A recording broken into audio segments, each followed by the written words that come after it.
It is August 15th, 1993. It is my 16th birthday, and I am excited. At least I'm excited.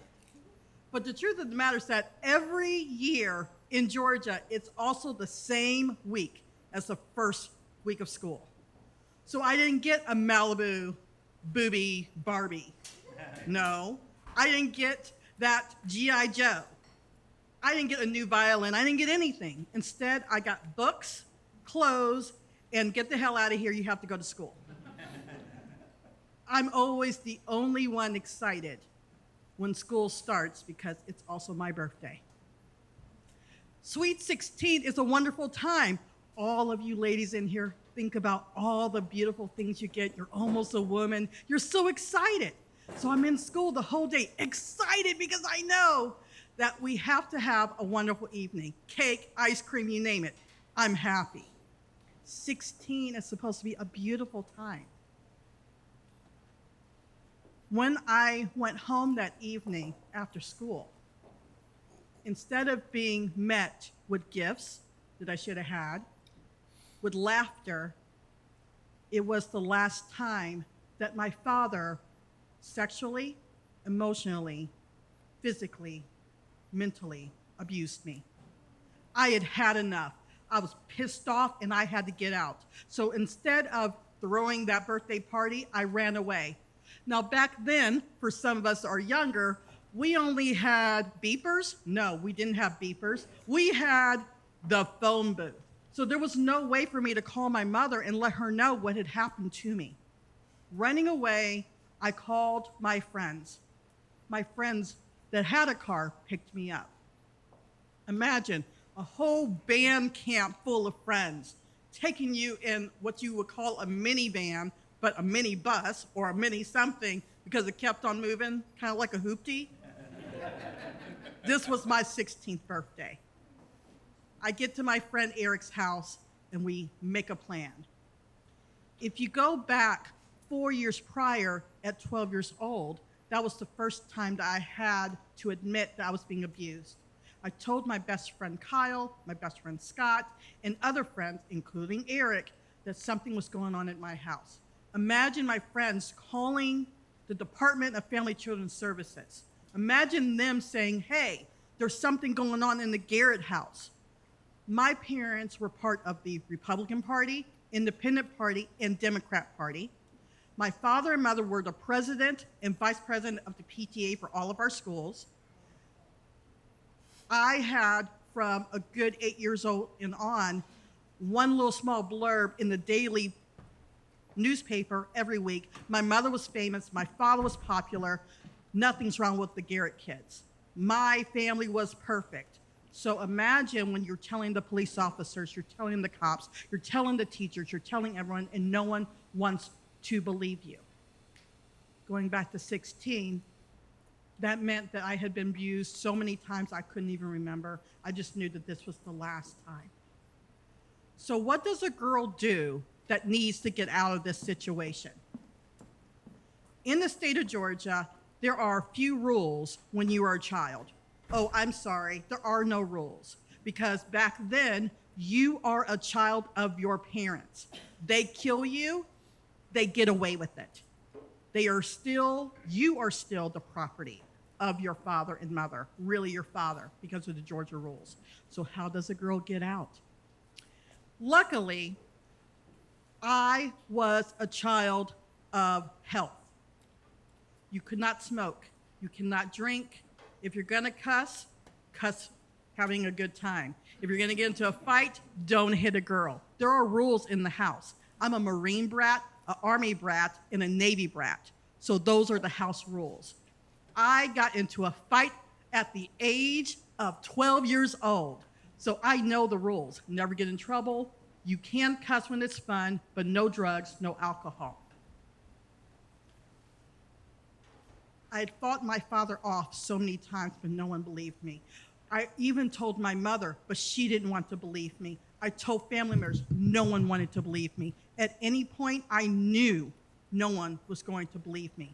I only had two chances, two choices when you're 16.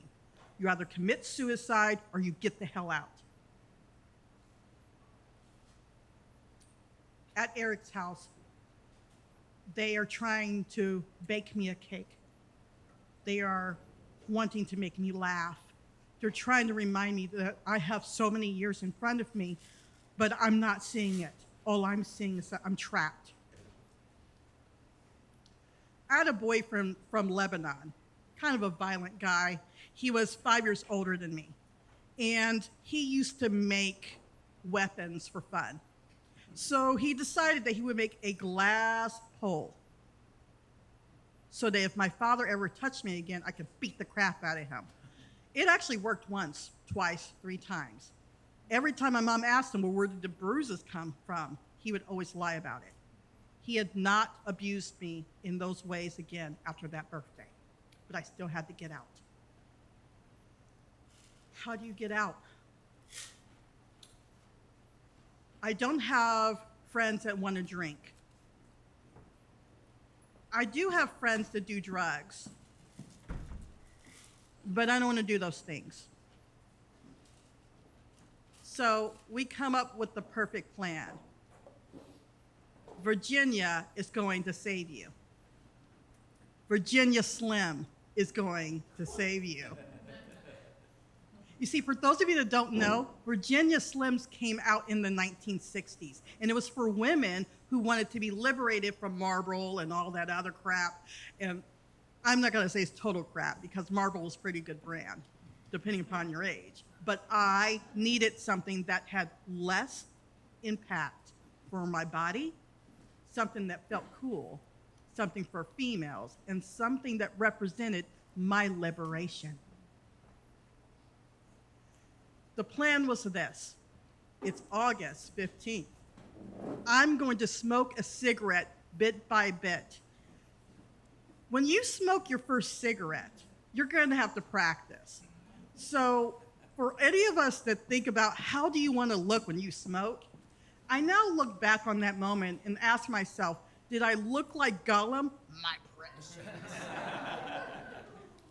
Did I look like maybe Miss DeVille?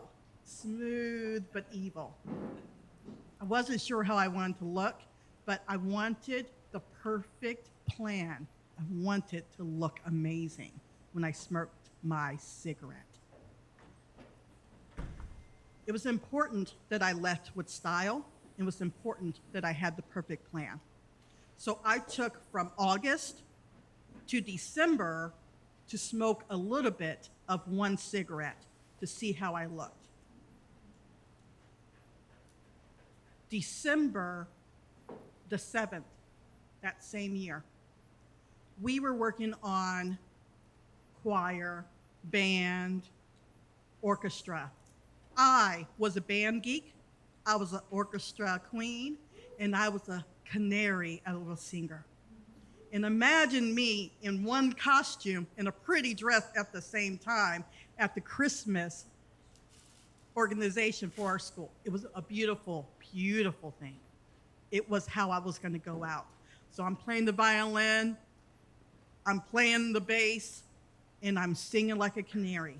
This is the night. I sing, I sing, I sing. Finally, I get out. I smoke that cigarette when I get home. My father tells me to get the hell out and never come back.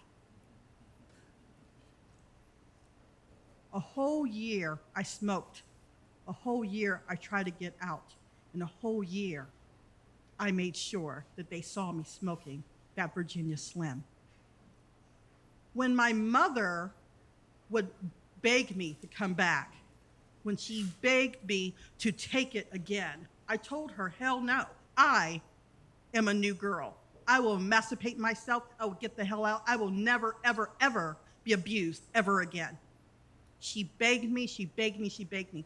Finally, the cops, finally, the authorities believed me, and they made my mother leave my father, but she didn't want to do it.